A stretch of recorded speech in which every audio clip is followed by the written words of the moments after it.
Hello, Brian. Thanks for inviting me to the Virginia, Maryland, and Delaware annual meeting. I'd like to take a few minutes to give you an update on your insurance cooperative and how we're doing.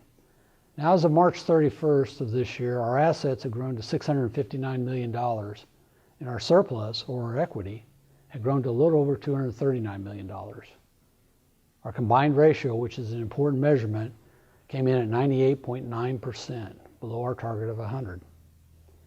Margins allocated earlier this year by our board of directors totaled almost $27 million, and earlier this year you should have received a retirement of patronage capital for about $8 million across the cooperative family.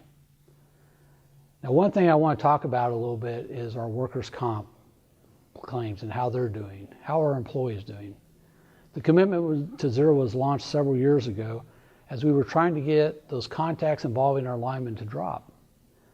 And we actually did. We were averaging about 23 employee contacts per year with about 9 serious injuries or fatalities each year.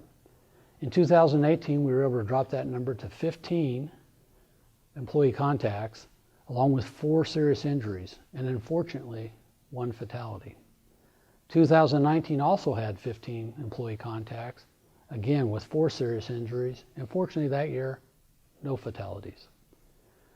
Last year in 2020, we saw a slight increase up to 18 of our linemen making contact with the line, and 3 of those injuries were serious, with unfortunately 1 fatality.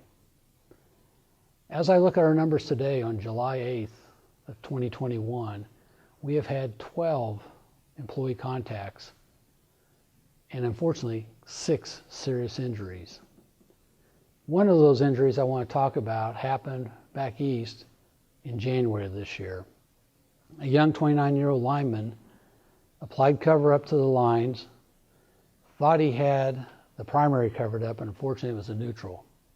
When he reached out without his rubber gloves on and grabbed the other line, ended up with the serious burns. In fact, they had to amputate both of his hands.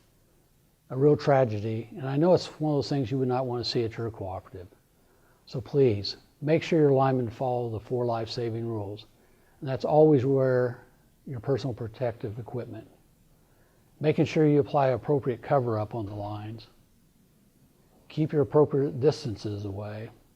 And last but not least, apply those personal grounds and test the lines before working on them.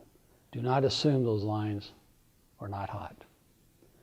One other thing I just want to bring up for your consideration, obviously in the last few months, the ransomware attacks have become more and more prevalent across this country. And unfortunately, it looks like they are starting to target more and more of infrastructure.